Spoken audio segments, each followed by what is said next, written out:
નમસ્કાર, હું છું હિના અને આપ જોઈ રહ્યા છો આપણું ગુજરાત. સમાચારની વિગતવાર વાત કરીએ તો યાત્રાધામ અંબાજી ખાતે છેલ્લા કેટલા સમયથી કેટલાક અસામાજિક તત્વો દ્વારા ગુનાહિત પ્રવૃત્તિઓને લઈને અંબાજીના લોકોમાં ભયનો માહોલ જોવા મળી રહ્યો છે. તેને લઈને હાલ 2 દિવસ અગાઉ એક મેડિકલ સ્ટોર પર અસામાજિક તત્વો દ્વારા હુમલો કરવામાં આવ્યો હતો. તેને લઈ વેપારી દ્વારા અંબાજી બંધ રાખવામાં આવ્યું હતું. આ અસામાજિક તત્વો દ્વારા મોબાઈલ ચોરીની ઘટના હોય કે બાઇક પર જતા માણસો પર પથ્થર બાજી કરી મોબાઈલ ઝૂંટવી અને ફરાર થઈ જતા હોય છે. ત્યારે આવા અસામાજિક તત્વોને જાણે પોલીસનો કોઈ ખોફ ન રહ્યો હોય તેમ 10 થી 12 લોકોના ટોળામાં આવી મોબાઈલ ચોરીની ઘટના હોય કે ચોરીની ઘટનાને અંજામ આપતા હોય છે. ત્યારે આજે સ્વયંભૂ વેપારી દ્વારા અંબાજી બંધ રાખી પોલીસને આવેદનપત્ર આપ્યું હતું.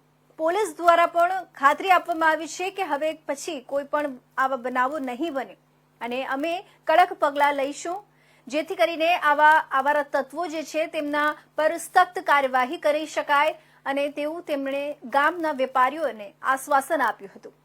હવે જોવાનું એ રહ્યું કે આગામી સમયમાં ભાદરવી પૂનમનો મેળો પણ આવી રહ્યો છે, ત્યારે પોલીસ દ્વારા કેટલી સતર્કતાથી આવા સામાજિક તત્વો પર લગામ લગાવવામાં આવશે. સાંજના અંબાજી ટાઉનમાં એક સામાન્ય બોલાચાલીનો બનાવ બનેલ, જે સંબંધે ફરિયાદ આપેલી હતી અને તેમાં 2 આરોપીને એરેસ્ટ કરી લીધેલા છે. પણ અંબાજી ટાઉનના માણસોની રજૂઆત હતી કે આરોપીને એરેસ્ટ કરવામાં આવે, વિસ્તારમાં પેટ્રોલિંગ રાખવામાં આવે, મોટરસાઇકલનું પેટ્રોલિંગ કરવામાં આવે.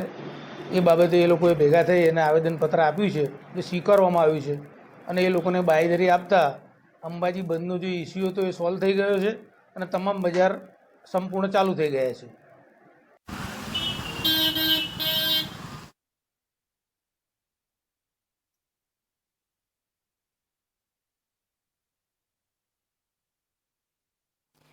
તો બનાસકાંઠા જિલ્લામાં અનેક એવી મહિલાઓ છે કે જે પોતાની હસ્તકલાથી અવનવી ચીજ વસ્તુઓ બનાવી તેનું વેચાણ કરી આત્મનિર્ભર બની છે. ત્યારે પાલનપુરની વાત કરીએ તો પાલનપુરની મુકબધિર હેતલબેન મોઢ હસ્તકલાની અવનવી ડિઝાઇનવાળી 200 થી 300 પ્રકારની રાખડીઓ બનાવે છે અને તે રાખડી બનાવી તેનું વેચાણ કરી આત્મનિર્ભર બન્યા છે. બનાસકાંઠાના પાલનપુરમાં હનુમાન ટેકરી વિસ્તારમાં રહેતા હેતલબેન ભરતભાઈ મોઢ, જેમની ઉંમર 41 વર્ષની છે, તેમણે ધોરણ 10 સુધીનો જ અભ્યાસ કર્યો છે. હેતલબેન જન્મથી સાંભળી કે બોલી શકતા નથી. હેતલબેન મોદીના પતિ પહેલા પ્રાઇવેટ કંપનીમાં નોકરી કરતા હતા, પરંતુ થોડા દિવસ પહેલા જ અકસ્માત થતા તેમની નોકરી છૂટી ગઈ હતી. તે બાદ પરિવાર આર્થિક રીતે પડી ભાંગ્યો હતો, જેમાં પરિવારની જવાબદારી હેતલબેન પર આવતા હેતલબેન છેલ્લા 2 વર્ષથી હિન્દુ ધર્મના દરેક તહેવાર પર અલગ અલગ ચીજ વસ્તુઓનો પોતાના હાથે બનાવી તેનું વેચાણ કરી પરિવારનું ગુજરાન ચલાવે છે. હેતલબેન મોઢ પોતાના હાથથી 200 થી 300 પ્રકારની અલગ અલગ ડિઝાઇનવાળી રાખડીઓ બનાવે છે.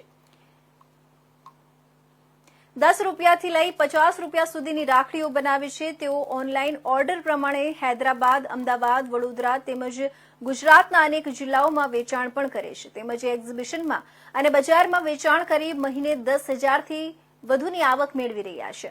આ સાથે 5 થી વધુ દિવ્યાંગ મહિલાઓને પણ તાલીમ આપી આત્મનિર્ભર બનાવવાનું કાર્ય કરી રહ્યા છે.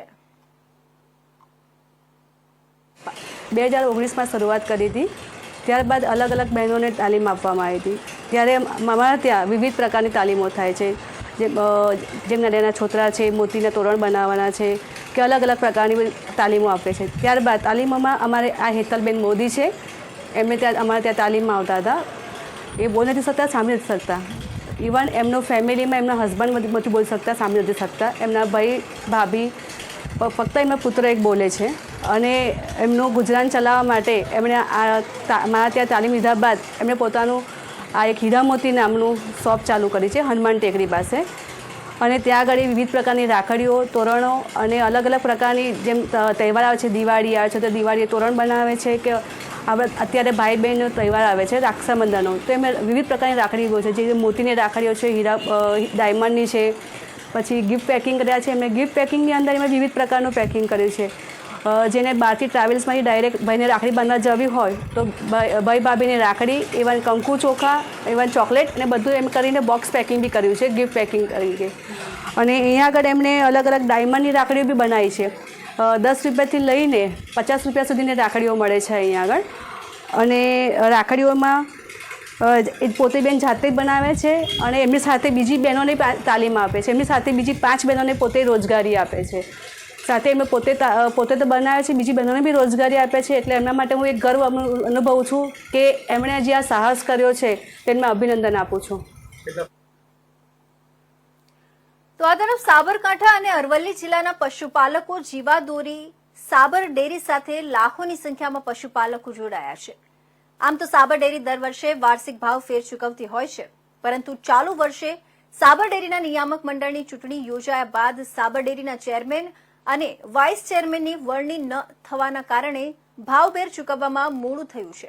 એમડી દ્વારા કાયદાકીય સલાહ લીધા બાદ પ્રથમ તબક્કાનું 258 કરોડ રૂપિયા જેટલું ભાવફેર ચૂકવવાની જાહેરાત કરી હતી, પરંતુ ભાવફેરમાં વિસંગતતા થતી હોવાના કારણે વિરોધ પ્રદર્શન કરવામાં આવ્યા હતા. જેથી તમામ પરિસ્થિતિ વચ્ચે સાબર ડેરી દ્વારા ખાસ સાધારણ સભા યોજવાનું નક્કી કર્યું હતું અને સાબર ડેરીના ઓડિટોરિયમ હોલ ખાતે ખાસ સાધારણ સભા બોલાવવામાં આવી હતી, જેમાં વર્ષ દરમિયાન સાબર ડેરી દ્વારા થયેલા ટર્નઓવરની વાર્ષિક હિસાબો રજૂ કરવામાં આવ્યા હતા અને ત્યારબાદ સાબર ડેરી દ્વારા પશુપાલકોને 602 કરોડ રૂપિયા જેટલો વાર્ષિક ભાવ ફેર આપવાની જાહેરાત કરવામાં આવી હતી, જેમાં સાબર ડેરી દ્વારા 258 કરોડ રૂપિયા અગાઉ ચૂકવી દેવામાં આવ્યા હતા અને બીજો હપ્તો એટલે કે 344 કરોડ રૂપિયા આગામી 3 તારીખના રોજ પશુપાલકોને ચૂકવવાની જાહેરાત કરી હતી. આ તમામ ચર્ચાઓ વચ્ચે કેટલાક પશુપાલકો સાબર દ્વારા ચૂકવવામાં આવેલા ભાવફેર સાથે સહમત થયા હતા, તો કેટલાક પશુપાલકો દ્વારા હોબાળો મચાવી વિરોધ દર્શાવવામાં આવ્યો હતો અને હજુ વધુ ભાવફેર ચૂકવવા માટેની માંગ કરવામાં આવી હતી. બોલો સમીરભાઈ, આજે સાબર ડેરી ખાતે ખાસ સાધારણ સભાનું આયોજન કરવામાં આવ્યું હતું, કેટલો ભાવફેર ચૂકવવામાં આવ્યો, પશુપાલકોની શું માંગ હતી? આજ રોજ જે સાધારણ સભામાં આયોજન કર્યું સાબર ડેરી દ્વારા, એમાં જે ગયા વર્ષે જે ભાવફેર આપ્યો એના કરતાં ખૂબ જ ઓછો છે, તો આ ગ્રાહકોને અસંતોષ થવાનો છે. આ તો અત્યારે હાલ જાહેર થયેલું નથી, પણ આ કલાકોના સમયમાં જો જાહેર થશે તો અત્યારના જે ગ્રાહકો છે એમને ખૂબ જ દુઃખદાયક વાત છે. આ અન્યાય થઈ રહ્યો છે ગ્રાહકો જોડે કે ગત વર્ષે જે ભાવફેર આપ્યો હતો એના કરતાં બી આશરે 4 થી 5% જેટલું ઓછું થાય છે એવું ગ્રાહકોનું માનવું રહેશે. અને આ સદંતર આ જે વહીવટ કરતા આગળના જે ડિરેક્ટર શ્રી, ચેરમેન શ્રી, એમને ગ્રાહકો જોડે અન્યાય કરેલો છે અને આ બાબતે ખરેખર એમને અન્યાય ન થાય એ બાબતે આવનારા વર્ષોમાં એમને જે કંઈ ફરજ આવતી હોય એ બજાવવી જોઈએ. કેટલો ભાવફેર ચૂકવવામાં આવ્યો, પશુપાલકોની કેટલા ભાવફેરની આશા? પશુપાલકોને ભાવફેરની આશા ગયા વર્ષે સમજો 19% આપ્યો હતો, તો આ વર્ષે બી એના કરતો ટકો 2% જો વધારે આપ્યો હોત એમને તો એમને સંતોષકારક જવાબ મળોત. અને એ ગ્રાહકો છે 1 લીટર લોહી રેડીને આપું છે. અત્યારે સાહેબ આ જેટલા કંઈ ચેરમેનો આવેલા છે સાબરકાંઠા અરવલ્લી જિલ્લાના, એમને થોડા દિવસોમાં શ્રાવણ મહિનાની શરૂઆત થઈ રહી છે, ત્યારે શિવનો મહિમા મંદિરોમાં ગુંજી ઉઠશે. ત્યારે અનોખી શિવ ભક્તિ કરતા ડોક્ટર અનુશ્રી દ્વારા શ્રી બિલેશ્વર મહાદેવ વેરાવળ ખાતે પૂજા કરવામાં આવી હતી. સંતોની પાવન ભૂમિ એવા જૂનાગઢમાં રહેતા ડોક્ટર અનુશ્રી સાંઈ મલ્લિકાએ અત્યાર સુધીમાં 11 જ્યોતિર્લિંગ સાથે 1600 કરતા વધુ જુદા જુદા શિવાલયમાં શિવજીની આરાધના કરી છે. મહાકાલ અને સાંઈ બાબામાં અતૂટ શ્રદ્ધા ધરાવતા આધ્યાત્મિક ડોક્ટર અનુશ્રી સાંઈ મલ્લિકા અલિયાબાઈ હુલકરના પંથે ચાલીને જુદા જુદા ગામોમાં મહિલાઓમાં પણ શિવ ભક્તિ અને ભક્તિનો પ્રચાર કરી રહ્યા છે. બાલ્ય અવસ્થાથી જ ભગવાન શિવમાં અતૂટ શ્રદ્ધા ધરાવતા ડોક્ટર અનુશ્રીએ પોતાનું સમગ્ર જીવન તો શિવજીને અર્પણ કર્યું જ છે, પરંતુ ખુદ પાર્વતીજીનું સ્વરૂપ ધારણ કરીને સતીમાની પ્રથાથી શાસ્ત્રો અને પુરાણોમાં બતાવ્યા મુજબ અલગ અલગ દ્રવ્યોથી શિવજીનું પૂજન કરવું એ તેમનો નિત્યક્રમ બની ગયું છે. રોજ જુદા જુદા ગામોના શિવાલયોમાં પૂજન અર્ચન કરવાના સંકલ્પની સાથે ડોક્ટર શિવકન્યા અનુશ્રીએ માનવ સેવા એ જ પ્રભુ સેવાનું સૂત્ર સાર્થક કર્યું છે. માનવ કલ્યાણની સેવાઓ કરતી સંસ્થાઓમાં પણ મનોવિકલાંગ અને અનાથ આશ્રમના બાળકોની સંસ્થાઓમાં ભૂખ્યાને ભોજન એ મહાદાન સાથે પોતાની સેવા આપીને રહ્યા છે. આ સાથે જ તેમણે મન્નદાન એ મહાદાનનું સૂત્ર પણ સાર્થક કર્યું છે. ત્યારે શિવ ઉપાસક શિવકન્યા એવા ડોક્ટર અનુશ્રી સાંઈ મલ્લિકાએ શિવ પૂજનની સાથે સનાતન હિન્દુ ધર્મનો પ્રચાર કરી રહ્યા છે, તે પણ એક ગર્વની વાત છે. हम हर एक शिवालय में जाते हैं और शिव की आराधना करते हैं. अब काफी लोग पूछते हैं आपका हेतु क्या है. हमारा हेतु कुछ नहीं है. हमारा हेतु केवल और केवल शिव शक्ति की आराधना करना है और अपनी संस्कृति को बरकरार रखना है. अपनी भारत माता की इतनी रिच ये कल्चर है, ट्रेडिशन है कि आप सोचो वेस्टर्न कंट्रीज भी इधर आके सीखते हैं और हमारे सनातन से जुड़ते हैं. तो ये तो अपना ही, अपनी मिट्टी की ही संस्कृति और संस्कार है. तो हम ये सोचते हैं कि हमको रोज शिव का पूजन करना चाहिए और वो भी प्रथा से, सती प्रथा से. जैसे माँ सती करते हुए आई, माँ पार्वती बनी, तभी वो उन्होंने जगत अंबिका ने हमेशा एक अपना लिबास धारण किया, अपने आप को शिव को समर्पण. તો ભાવનગર શહેર એટલે કલા અને સંસ્કૃતિની સાથે હરિયાળું શહેર પણ ગણાય છે. શહેરમાં ખૂબ મોટા પાયે વૃક્ષો જોવા મળે છે. તેમજ જાગૃત લોકો, સંસ્થાઓ અને મનપા દ્વારા અહીં ઠેર ઠેર વૃક્ષોનું વાવેતર કરી તેનો ઉછેર કરવામાં આવી રહ્યું છે. ઉપરાંત અહીં રાજવી પરિવારની દેન સમાન વિક્ટોરિયા પણ શહેર મધ્યે આવેલું છે. આવા વૃક્ષોના ઉછેર માટે મહાનગરપાલિકા દ્વારા ટ્રી ગાર્ડ નાખીએ તો તેનો ઉછેર કરવામાં આવતો હોય છે. ત્યારે હવે ભાવનગર મહાનગરપાલિકા દ્વારા એક નવી પહેલની શરૂઆત કરવામાં આવી છે, જેમાં શહેરમાં વિવિધ વિસ્તારોમાં જે વૃક્ષોના ડેવલપમેન્ટ થયા બાદ જૂના ટ્રી ગાર્ડને રિપેર કરી અને ફરી તેનો ઉપયોગ લેવામાં આવે તે માટેની કામગીરી હાથ ધરી છે. શહેરભરમાં મનપા દ્વારા 5000 વૃક્ષોનું લક્ષ્ય રાખવામાં આવ્યું છે. તેમજ જૂના ટ્રી ગાર્ડને રિપેર કરવા 10 લોકોની ટીમ પણ કામ કરી રહી છે. એક નવા ટ્રી ગાર્ડનો ખર્ચ અંદાજે 2 થી 2,500 જેટલો થાય છે. ત્યારે અગાઉ વૃક્ષોના ઉછેર માટે ઉપયોગમાં લેવામાં આવેલા ટ્રી ગાર્ડને ફરી તેને રિપેર કરી અને કલર કર્યા પછી આ ટ્રી ગાર્ડને નવા વૃક્ષોના ઉછેર માટે ઉપયોગમાં લેવામાં આવે છે. આવા જૂના ટ્રી ગાર્ડ અત્યાર સુધીમાં શહેરમાંથી 1200 જેટલા જૂના ટ્રી ગાર્ડને વેસ્ટમાંથી બેસ્ટ બનાવી ફરી ઉપયોગમાં લેવામાં આવી રહ્યા છે, જેનો એક ટ્રી ગાર્ડનો ખર્ચ પણ 300 થી 400 રૂપિયા જેટલો હોય છે. ત્યારે મહાનગરપાલિકાની એક સારી પહેલ કે જે વેસ્ટમાંથી બેસ્ટ બનાવી નવા વૃક્ષોનો ઉછેર અને આર્થિક બચત પણ કરી રહી છે. ભાવનગર મહાનગરપાલિકા વિસ્તાર, આમ તો ભાવનગર સિટી જે કહી શકાય, એ સમગ્ર ગુજરાતમાં વૃક્ષોની બાબતમાં બીજા નંબર ઉપર છે. ભાવનગરની જનતા, સેવાભાવી સંસ્થાઓ આ બધા વૃક્ષપ્રેમી હોય. ચોમાસા દરમિયાન અને આમ તો આપણે કહી શકીએ જન્મદિવસ હોય કોઈનો, કોઈની એનિવર્સરી હોય, આ બધા સમયમાં વૃક્ષારોપણ બહોળા પ્રમાણમાં થાય છે. આવી જ રીતે આપણી પાસે એક ઓક્સિજન બેંક કહી શકાય, ભાવનગરનું ઘરેણું કહી શકાય એવું વિક્ટોરિયા પાર્ક પણ છે, જેમાં 2.53 સ્ક્વેર કિલોમીટરમાં ડેન્સ ફોરેસ્ટ આવેલું છે. આમ ભાવનગરની જનતા અને ભાવનગર શહેર ખૂબ ભાગ્યશાળી છે અને જે વૃક્ષપ્રેમી જનતાઓ છે એમના દ્વારા સમગ્ર વર્ષ દરમિયાન જે ટ્રી ગાર્ડ સાથે ભાવનગર મહાનગરપાલિકા દ્વારા પણ ટ્રી ગાર્ડ સાથે જે વૃક્ષારોપણ કરવામાં આવે છે એ અંદાજિત વાર્ષિક 5000 જેવું હોય છે. અને આ વૃક્ષો જેમ જેમ મોટા થતા જાય, 4-5 વર્ષ થઈ જાય અને જે વૃક્ષો મોટા થઈ ગયા હોય અને જેનું ટ્રી ગાર્ડ હવે એને જરૂર ન હોય વૃક્ષને, એવા ટ્રી ગાર્ડો આપણે કઢાવી એક ટીમ લગાડી હતી અમે 10 માણસોની. આ વૃક્ષો કાઢી.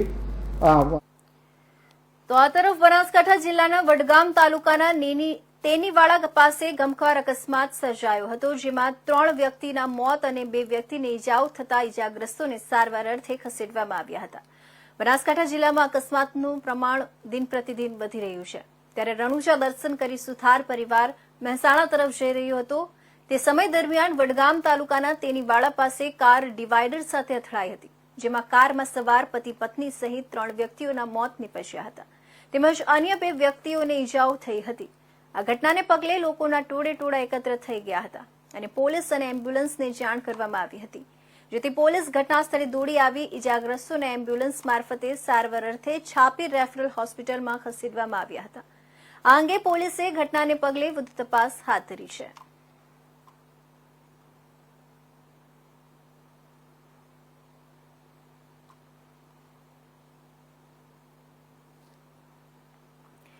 મહેસાણાના રાધનપુર રોડ પર સપન એક્ઝોટિકા વિસ્તારના 500 થી વધુ મકાનો વરસાદી પાણીમાં હોવાના મુદ્દે સ્થાનિક રહીશોમાં ભારે રોષ જોવા મળ્યો હતો.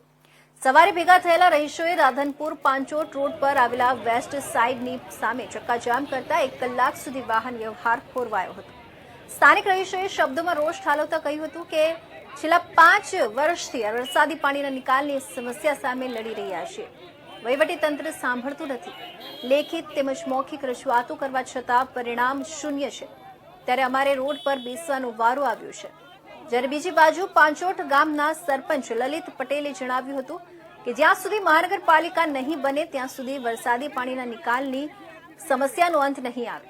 હાલમાં મોટરની મદદથી પાણી બહાર કાઢવાનો પ્રયાસ શરૂ કર્યો છે.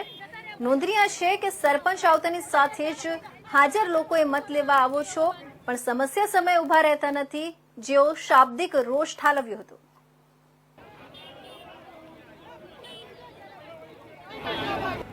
મારું નામ લલિતભાઈ અનસુટી પટેલ, ઓછો ગ્રામ પંચાયત સરપંચની. આ રોડ બ્લોક કરવા પાછળનું કારણ એવું છે કે સોસાયટીમાં પાણી ઘૂસ્યો. હવે વરસાદી પાણી તો આવવાનું જમ વહેણ હોય, વર્ષોથી વહેણ હોય પાણી આવે બરાબર. તો પાણી આવ્યું તો 4-6 કલાક ઉભા રહેવું પણ આગળ પાણી નિકાલ સજ ચાલુ અને નીકળે પછી એ છે નહીં નીકળતું પાણી એમની સોસાયટી ખાડામાં, તો અમે મશીન મૂકીને પાણી કઢાવીએ જ છીએ. ગઈ વખતે 42 કલાક મશીન ચલાવીને પાણી કાઢેલું જ છે. તો થોડો સંતોષ રાખવો પડે. આ રીતના બ્લોક રોડ કરવાથી પાણી ના નીકળે. પબ્લિક હેરાન થાય. ત્યાં 7 વર્ષથી પાણીનો એટલો બધો પ્રોબ્લેમ છે અને આજની તારીખમાં બધાના ઘરમાં ઘૂસી ગયા છે પાણી. અને કોઈ છોકરાઓ કે કોઈ નોકરી નથી થઈ શક્યા, એના માટે પાણીમાં ચાલતા રોડ બ્લોક કરવો પડે અમારે. છેલ્લી આ પંચાયતમાં 3 થી 4 વખત એની રજૂઆત કરી છે જાહેરમાં. હા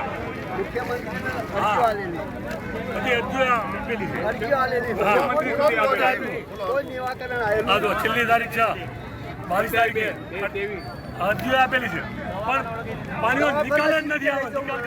આગળ એવી મંજૂરીઓ આપી દીધી છે ને કે રોડ બધા ઊંચા થઈ ગયા. હવે અંદર આ ખાડામાં આવી ગયું, તળાવ બની ગયું છે, એનો કોઈ રસ્તો નથી રહ્યો. જૂનાગઢ માળિયા હાટીનામાં રેલવે ગરનાળામાં પાણી ભરાયા છે. આજે વરસાદી વિરામને 4 થી 5 દિવસ વીતવા છતાં પાણીથી ભરેલું જોવા મળ્યું છે. રેલવે દ્વારા અંડરબ્રિજ બનાવાયો પરંતુ પાણીનો કોઈ નિકાલની વ્યવસ્થા ન કરાતા આજે પણ અંડરબ્રિજમાં વાહન ડૂબી જાય તેટલું પાણી ભરેલું જોવા મળ્યું છે. લોકોને રેલવે ફાટક પર વેઇટિંગ ન કરવી પડે તે માટે તેમની માટે વ્યવસ્થાના ભાગરૂપે રેલવે અંડરબ્રિજ બનાવાયો પરંતુ આ રેલવે અંડરબ્રિજ શોભાના ગાંઠિયા સમાન બની ગયો છે. અહીં રોજના હજારો વાહનો પસાર થાય છે પરંતુ ચોમાસામાં અંડરબ્રિજ પાણીથી ભરાઈ જતા ફરીથી લોકોને ટ્રેનના સમયે ફરજિયાત વેઇટિંગ કરવું પડે છે. લોકોને સુવિધા આપવાના બદલે સરકારના લાખો રૂપિયા પાણીમાં ગરક થઈ રહ્યા છે.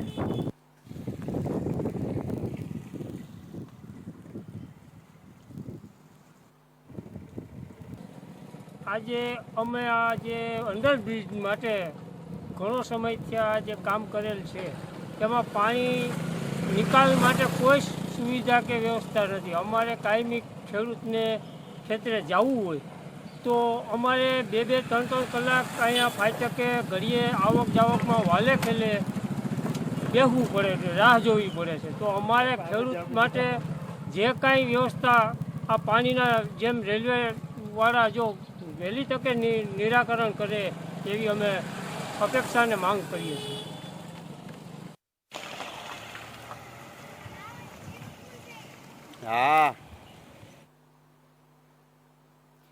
રાજકોટ જિલ્લાના ધોરાજી ઉપલેટા શહેર અને ગ્રામ્ય વિસ્તારમાં ભારે વરસાદ બાદ ખેતરમાં નુકસાન અંગે લલિત વસોયાએ ગુજરાત સરકાર પર આક્ષેપ લગાવતા કહ્યું હતું કે સરકારના ચોપડે નોંધાયું છે કે ધોરાજી ઉપલેટા પંથકમાં ગ્રામ્યમાં 50 થી 60 ઇંચ વરસાદ નોંધાયો છે અને આ ભારે વરસાદને કારણે ખેતરો અને રસ્તાઓનું ધોવાણ થયું છે. ત્યારે ભારે વરસાદને કારણે ધોરાજી ઉપલેટામાં અનેક ચેકડેમો પણ તૂટી પડ્યા છે. આ સાથે લલિત વસોયાએ ગુજરાત સરકાર પર આક્ષેપો સાથે કહ્યું હતું કે ગુજરાત સરકાર એમના મંત્રીને અસરગ્રસ્ત વિસ્તારમાં મોકલી અને માત્ર ખેડૂતોને આશ્વાસન આપે છે. લલિત વસોયાએ વધુમાં જણાવતા કહ્યું કે ગુજરાત સરકારના કૃષિ મંત્રી રાઘવજી પટેલે ધોરાજી ઉપલેટાના અસરગ્રસ્ત વિસ્તારમાં ખેડૂતો સાથે મુલાકાત કરી પણ મંત્રી દ્વારા કોઈ વિશેષ પેકેજની જાહેરાત કરાઈ નથી. અને ગુજરાતના કૃષિ મંત્રી સસ્તી પ્રસિદ્ધિ માટે થઈ અને ખેડૂતો વચ્ચે આવ્યાનો વસોયાએ આક્ષેપ કર્યો હતો.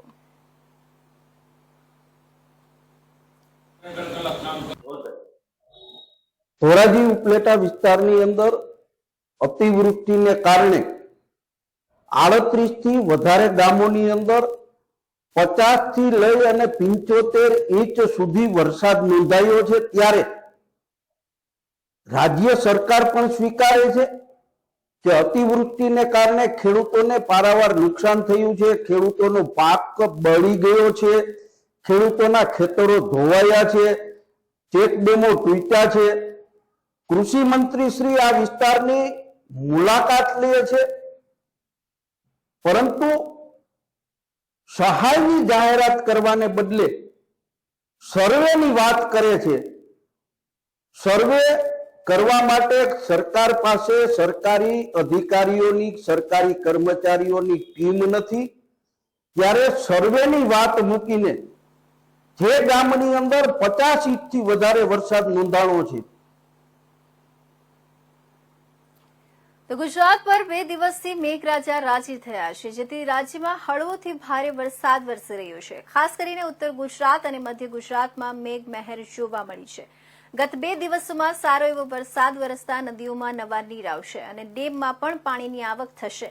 આ વચ્ચે હવામાન વિભાગ દ્વારા આગામી 4 ઓગસ્ટ સુધીની વરસાદ અંગેની આગાહી કરવામાં આવી છે, જેમાં 31 જુલાઈના રોજ બનાસકાંઠા, પાટણ, મહેસાણા, રાજકોટ સહિત 20 જિલ્લામાં ભારેથી અતિભારે વરસાદ થવાની સંભાવના છે.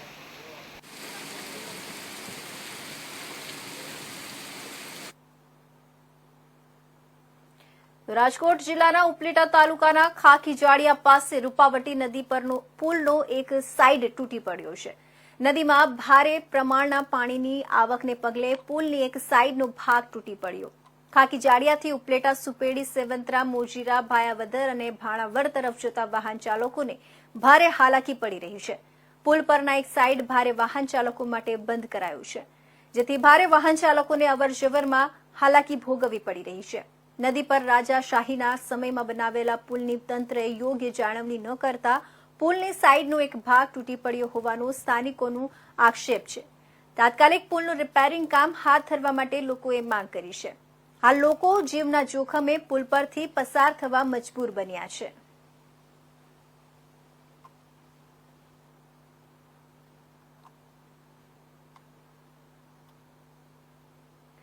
રાજકોટ જિલ્લાના ઉપલેટા તાલુકાના ગ્રામ્યમાં વરસાદી પાણી ઓસરતા ખેતરમાં તારાજીના દ્રશ્યો સામે આવ્યા હતા. જ્યારે ઉપલેટા તાલુકાના સમઢિયાળા ગામના ખેતરમાં પુષ્કળ પ્રમાણમાં ધોવાણ થયું હતું અને ખેડૂતોએ વાવેલા કપાસ, મગફળી, સોયાબીન, એરંડા, મકાઈ, જુવાર સહિતના પાકોનું ધોવાણ થયું છે.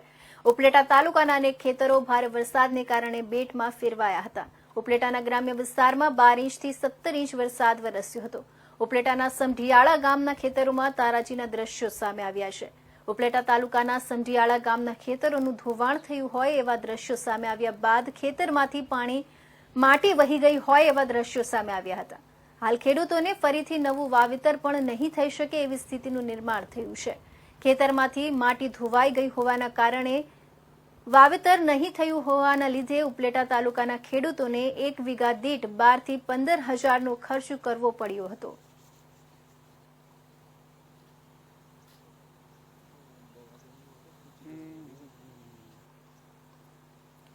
તો હવામાન વિભાગ દ્વારા રાજ્યના તમામ જિલ્લામાં હળવાથી મધ્યમ વરસાદની આગાહી કરવામાં આવી છે. ભાવનગર શહેર સહિત જિલ્લામાં વાતાવરણમાં અચાનક પલટો આવ્યો. જિલ્લાના પંથક વિસ્તારમાં અનેક જગ્યાએ વરસાદી માહોલ જામ્યો. જિલ્લાના શિહોર તાલુકાના ટાણા ગામમાં જોરદાર વરસાદની શરૂઆત થઈ. ટાણા સહિત આજુબાજુ ગામમાં બેકરી, ગુંદાણા, સરકડિયા, લવરડા, વાવડી, રાજપરા, બોરડી, અગિયાળી, દેવગાણા ગામોમાં ધમાકેદાર વરસાદની શરૂઆત થઈ.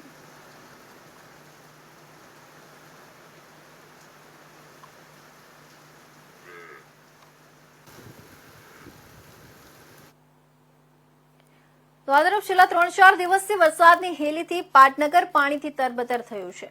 ત્યારે શહેરમાંથી પસાર થતી સાબર નદીમાં જુલાઈ માસના અંતે જ પાણી આવ્યું છે. અષાઢ માસમાં જ મેઘમહેર થતા સૂકી બઠ સાબરમતીમાં વહેણ જોવા મળ્યા છે. ત્યારે ઉપરવાસમાં અને ગાંધીનગરમાં પણ સારો વરસાદ પડવાને પગલે નદીમાં પાણીની આવક થઈ છે. એટલું જ નહીં, સતત વરસાદના પગલે નદીમાં 2.5 થી 3 ફૂટ પાણી આવી ગયું છે. સંત સરોવરમાં પણ પાણી પહોંચી ગયું છે. ત્યારે આવનારા દિવસોમાં ધરોઈમાંથી પાણી છોડવામાં આવશે તો નદીમાં પાણીની સપાટી વધુ ઊંચી આવશે. આગાહી અને અનુમાન પ્રમાણે આ વખતે મેઘરાજાએ તોફાની બેટિંગ કરી રહ્યા છે. ચોમાસાની શરૂઆતથી જ મેઘરાજા સમગ્ર ગુજરાતમાં મન મૂકીને વરસતા નદીઓ ફરી સજીવન થઈ ગઈ છે. ગાંધીનગર શહેર અને જિલ્લામાં છેલ્લા 3-4 દિવસથી વર્ષાની હેલી ચાલી રહી છે. ઉપરાંત માણસા સહિત ઉપરવાસમાં પણ મેઘમહેર થઈ છે.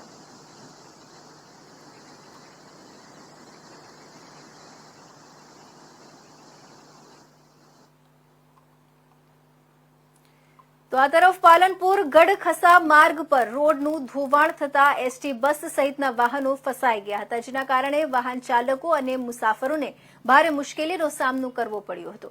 બનાસકાંઠામાં છેલ્લા 2 દિવસથી વરસાદી માહોલ જોવા મળી રહ્યો છે. ત્યારે પાલનપુર તાલુકાના ગઢખસા માર્ગ પર તળાવ ભરવાની પાઇપલાઇન નાખવાની કામગીરી કરાઈ હતી. જોકે માર્ગનું ધોવાણ થતા તંત્ર દ્વારા તેનું રિપેરિંગ કામ કરવામાં આવ્યું હતું, પરંતુ માટીના કારણે આ માર્ગ પરથી પસાર થતી પાલનપુરથી પાટણ જતી એસટી બસ ફસાઈ ગઈ હતી.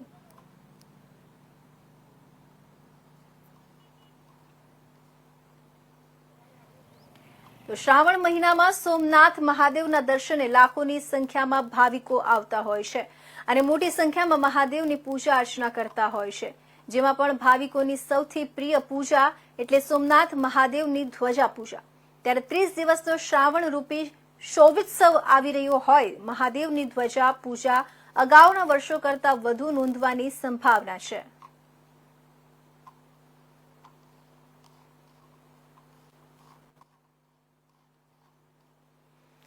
તો આ હતા મહત્વના સમાચાર. નવા સમાચાર માટે જોતા રહેજો ઇન્ડિયા ન્યૂઝ ગુજરાત.